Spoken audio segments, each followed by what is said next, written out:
Hello, everybody. It's me, producer Ross, and welcome to another edition of the Monday Recap. I'm joined by good old Liam from Crew, as always. We run up the weekend's action and look forward to the weekend.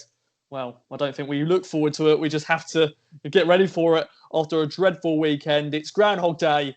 Let's get into the action, Liam.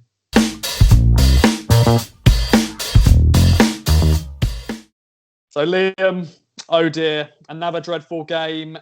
Big news on the weekend, of course. The paper calling out Paul Lambert, Marcus Evans. It's time for change. Your thoughts on the 1-0 defeat? Toto conceding a penalty, and now Mark McGuinness scoring an own goal. And once again, Lambert's comments just bizarre, crazy, delusional. Many other words we can announce on it as well. And of course, Blue Action bringing out another banner on the gates at Portman Road. Your thoughts? Once again, we've done this for many months now, and we're going to keep repeating ourselves because it is the same old story. I feel like I'm a scratch record that just keeps playing the same tune every Monday.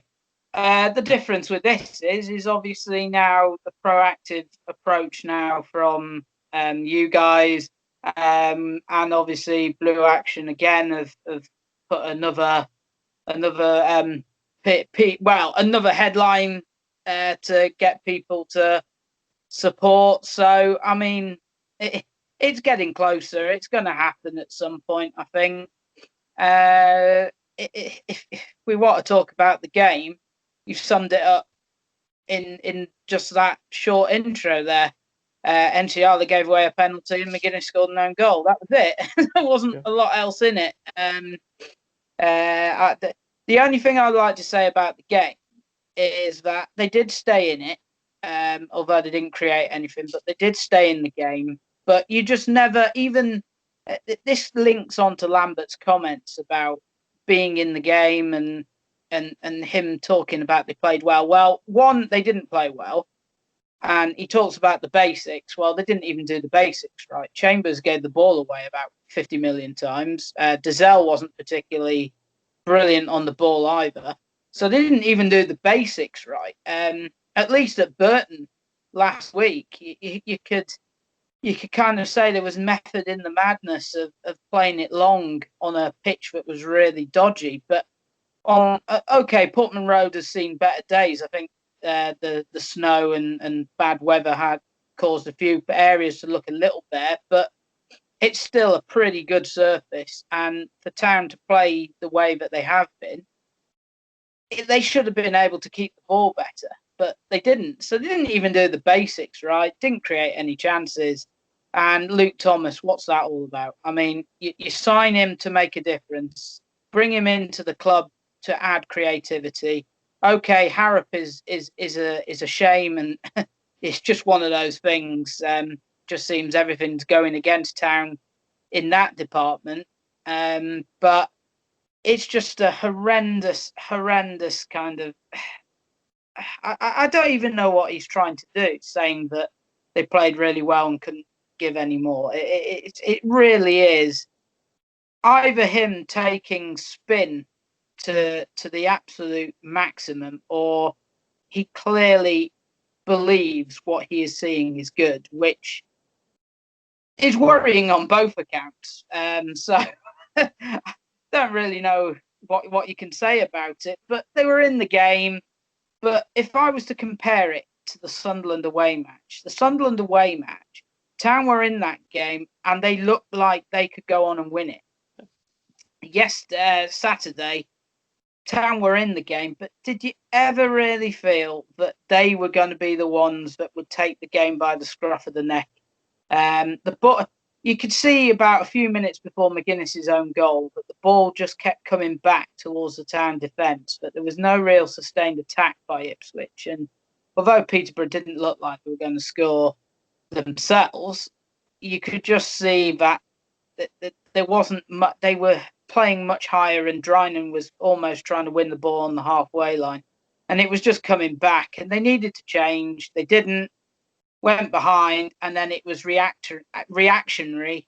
Decent 15 minutes. Should have maybe got a point out of it. missed a glorious chance, your boy, unfortunately. And the Toto one, we don't know if it was in or out. Pretty good finish, mind you. But, I mean, it's the last 15 minutes. So, all in all, bad. It's just the same old, and it doesn't leave you with any confidence going forward. And I applaud the paper now for taking the stance and trying to now force the club, because there is time to rectify the situation. Town aren't adrift. We keep saying it's the only thing that's keeping Lambert in a job. And under better management, there is a better chance that Town can do something.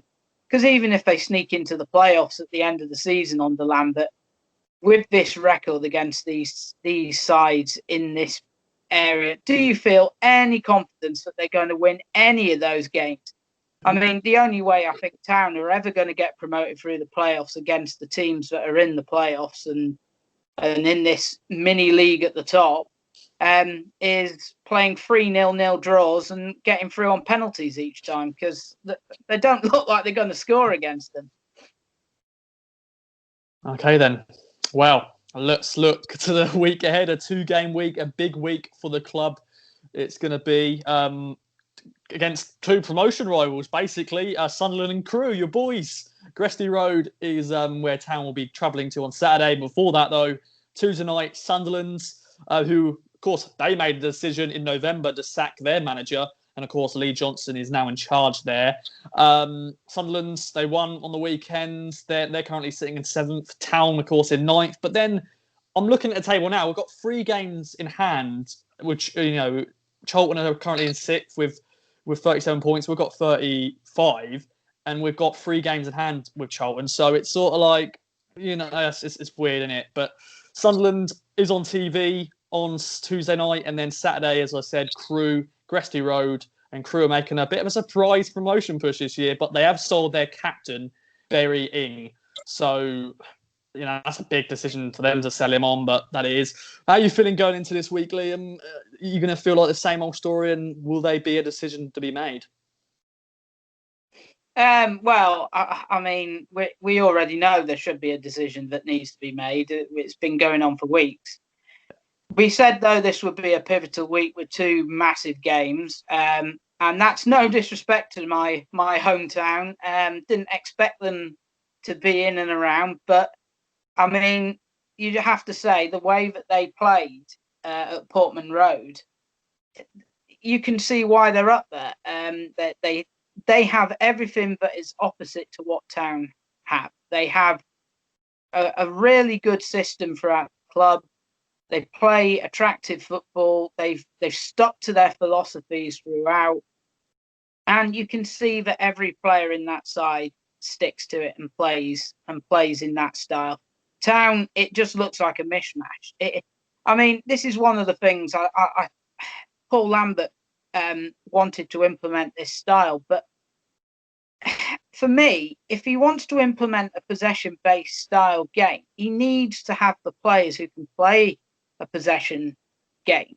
And I just don't see Ipswich being able to play that. You look at the defenders, the only player that has the potential to play a possession game is Wolfenden. And even then, he can be pretty casual on the ball sometimes. But the fullbacks don't really play a lot with possession. They just hoof it. And it's just so. It wouldn't surprise me if Crewe turned us over at Gresty Road on Saturday.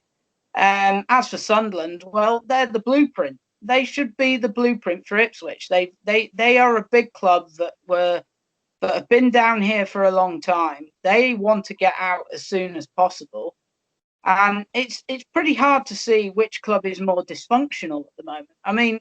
At least Marcus Evans, I suppose, pays the bills and keeps the club running, whereas owner after owner at Sunderland has just been an absolute disaster. But they know the desperation of getting out of this division, and they took the decision. They thought, right, Phil Parkinson isn't doing it. We've got to make a change, and they were proactive. And okay, they still had some dodgy results under Lee Johnson, but it is going to take a bit of time for him to get his feet completely under. But he's a decent manager, good pedigree, and he overall, with so many games left, you wouldn't bet against Sunderland being in the mix in that playoff area, maybe even sneaking into an automatic. And Ipswich should be following it. Lambert is clearly not getting the tune out of the squad. They're not playing particularly well. They don't look like they're going to beat any of these teams. And I mean, sorry, but these teams might be the best teams in this division. But there are much better teams in the division above. And if they can't beat the teams at this level, who are in the promotion mix to get into the Championship, they are not going to be very good Championship promotion contenders and mid-table teams. So there just doesn't seem anything that you can get excited about for the future on the Lambert.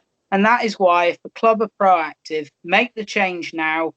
There is still plenty of time, and you might see a better town towards the end of the season, and something that we can be more excited about, and hopefully see maybe help us get promoted. But even if they don't, at least a new manager brings a fresh impetus, and we might see something next season that we can be more excited about.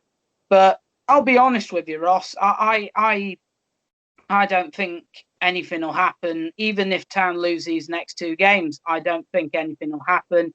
I think it's all down to the corner that Evans has backed himself into with the 5-year deal. Yes, there are probably clauses in there that allows him to remove cheaper, but those clauses have to be met. And while the playoffs are still in sight and is still a potential, and even automatics, if we're honest, it's still, even though it is getting further away, 10 points. Yeah, it is getting further away, but I mean, it is. There is a couple of games in hand. We've talked about Town that they could still sneak in, but you'd have no confidence that they're going to go on a run to do that, and so that'll be, and so it'll just keep dragging on probably for a while. The paper can only put the pressure on with the calls for him to go. The media can only do that. The club have to make the decision, and it'll be Marcus Evans at the end of the day that will only do it when he thinks that it's going to be financially viable to do it because of his own stupidity. So I don't think we're going to be talking about him gone this week, even though I would be happy, love it. But I'll be honest, next season, at the moment, a lot of my friends that I sit with are umming and ahhing about renewing season ticket, and that'll be the same for me. I will probably have to think long and hard about renewing a season ticket next season if my friends decide that they have better things to do on a Saturday than watch the dross that's out. I might do the same thing. For me, it's a social thing. But I'm not going to, as I've seen people do, calling for people to cut their season ticket to stop the money going in. I won't be doing that. I'm going to carry on paying until at least the end of the season and see where we are at that stage. Because there are perks to be had from not being in the stadium. And if we cut that off, then that's less compo that Evans has to pay out at the end. So it's all a money thing. But at the end of the day, you can still support the club and still carry on paying your season ticket, which is what I'm going to do. But as for next season, at this present moment, there is a big, big question mark over whether I'll be going back to Portman Road next season, as well as my mates. So there we go. That is the big question for a lot of people. But yeah, big week ahead. Will we be recording next Monday with Paul Lambert sacks? But well, probably won't happen, but we'll wait and see on that. But thank you, as ever, for joining me, my friend. And get involved in the comments down below, your thoughts this week ahead and the decision that the paper has made about saying time is up for Lambert. I've been producer Ross, as always, and thank you for watching.